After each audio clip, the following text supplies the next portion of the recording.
झाले का पुणे दर्शन? हो उत्तम, मुले अगदी खुश आहेत. बरं झालं वेळेवर आला. अहो बाळम भटजींनी निरोप दिल्याप्रमाणे गोविंदराव कुठल्याही क्षणी इथे येतील.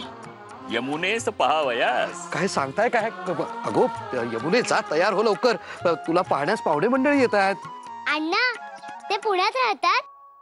हो का बरे? मला पुणे फार आवडले. हो का? छान छान. आता तुला पुण्यातच राहायचंय बरं का? हे असले पोरकट विचार उंबऱ्याच्या बाहेरही नकोत आणि उंबऱ्याच्या आतही नकोत.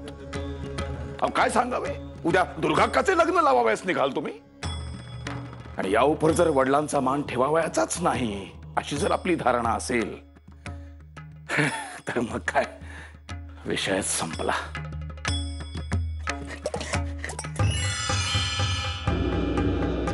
तुम्ही निश्चिंत राहा वहिनी. अहो आम्ही सगळ्या जणी आहोत केवढ्या खमक्या. अशी तयारी करू की पुणेकर चकित झाले पाहिजेत. कुर्लेकरांची टोळी दाणा दाण उडवून देईल काय. पण त्या टोळीत मी मात्र नसेन. या स्थळास पहिल्या क्षणापासून माझा विरोध आहे. वयाने मोठे आहेतच, बीजवर आहेत. शिवाय शिवाय काय? काही नाही. हे लग्न ठरणार असेल तर मी त्या लग्नाला तेथे येणार नाही हे नक्की. आपण पुण्यात किती छान छान फिरलो, तेव्हा तेव्हा आई नव्हती आपल्या बरोबर. मला असं वाटतंय की मला आई खूप दिवस भेटणारच नाहीये. कावेरी जशी गेली सगळ्यांना सोडून, तशी मी पण एकटीच जाणार आहे. अगं यमुने, पण तू काय एकटी नसणार आहे सासरी? मीही येणार आहे तुझ्या सोबत करवली म्हणून. काय? अहो दुर्गा कुठे दिसत नाहीये घरात. कुठे दिसत नाहीये म्हणजे? साऱ्या वाड्यात पाहिले पण कुणाचंही दिसली नाही.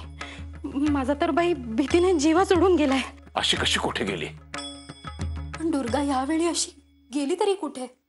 सगळीकडे म्हणजे सगळीकडे पाहिलेत ना. पण आपली दुर्गा असे काहीही करणार नाही. भाऊसाहेब आपण काळजी करू नये.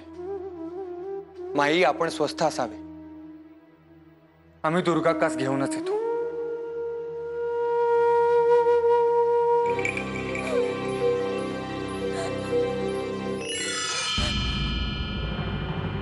हक्काचे माणूस गमावले म्हणून तर अशी रडत बसले ना दादा. देव तरी असं निष्ठुर की पोटी एखादे मूल दिले असते तर त्याच्याकडे पाहून तरी सारे दुःख गिळले असते मी. रूढींच्या अवडंबराने माणसांचे साधे सरळ आयुष्य झाकोळून टाकले आहे. तुझ्या पतीस देवाज्ञा झाली यात तुझा काय दोष? आणि त्यांचे पश्चात तूही मेल्याप्रमाणेच आयुष्य जगायचेस. पांडुरंग कुठे गेली असेल रे दुर्गा अक्का? काळजीने अगदी सैरभैर व्हायला झालंय मला.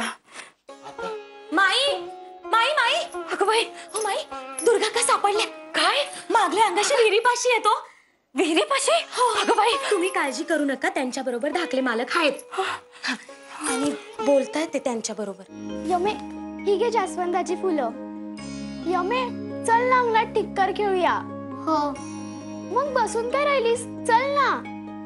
माझी प्रार्थना झाली ना की मी लगेच येते. ठीक आहे, मग मी घर आखून ठेवते. हा, तू ये. हो.